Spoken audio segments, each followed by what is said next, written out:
Antecedentes. En 1851 los liberales están en el poder con el presidente José Hilario López, quien sucedió al general Tomás Cipriano de Mosquera en abril de 1849. Los liberales, después de su derrota durante la Guerra de los Supremos, fueron insultados por Mosquera y recuperaron su fuerza. Impulsados por las revoluciones europeas de 1848, que llevan a sus ideas. Llevaron a cabo unas reformas liberales con el fin de ir en contra de la dominación de la Iglesia.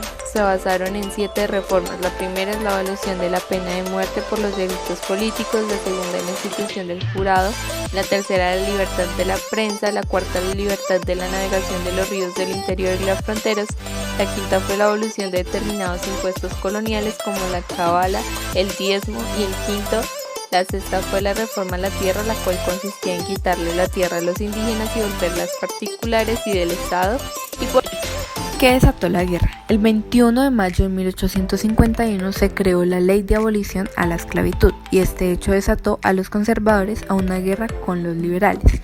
Esta fue expresada en 2 partes. La primera, un crecimiento del liberalismo, al vincular sectores populares que empezaban a disfrutar de las bondades de la democracia y que expresaron su apoyo al gobierno de una forma bastante violenta, sobre todo en las provincias caucanas, donde los recién liberados esclavos recorrían los campos derribando cercas, asaltando propiedades y castigando con sus látigos de arriar ganado a los conservadores. Esto fue conocido como la época del perreo. La segunda, el decreto del 18 de mayo de 1850 que expulsaba a los jesuitas de la Nueva Granada.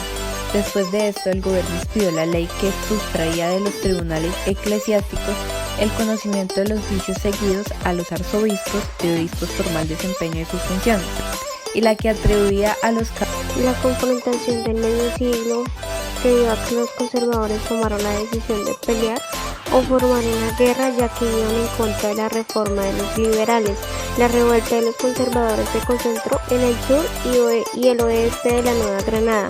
El 22 de mayo de 1851 se pronunciaron en Patía y Timbió. Vino luego el intento de toma de San Juan de Pasto por Julio Arboleda. Antecedentes. En 1851 los liberales están en el poder con el presidente José Hilario López, quien sucedió al general Tomás Cipriano de Mosquera en abril de 1849. Los liberales, después de su derrota durante Golpe y derrocamiento de José María Melo, 17 de abril de 1854.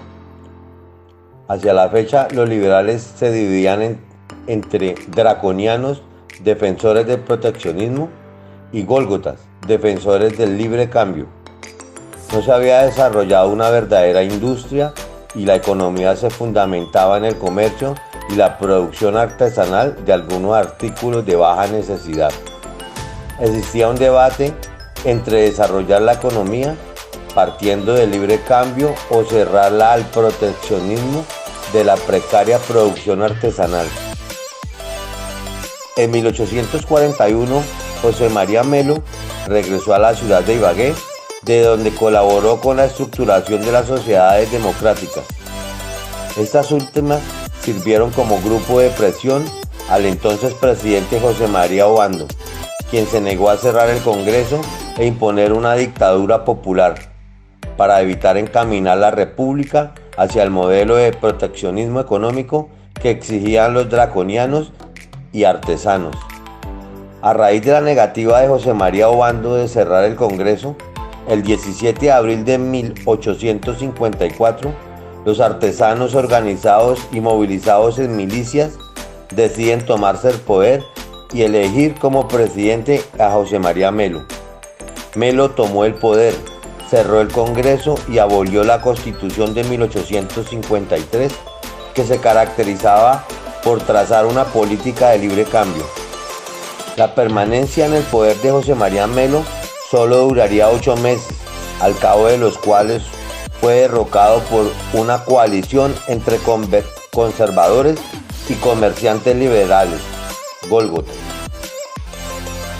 En el derrocamiento de José María Melo participaron personajes como Tomás Cipriano de Mosquera, José Hilario López Pedro Alcántara y Tomás Herrera, entre otros. En 1855, José María Melo fue conducido a juicio por quienes le habían destituido del poder y se le condenó al exilio por 8 años.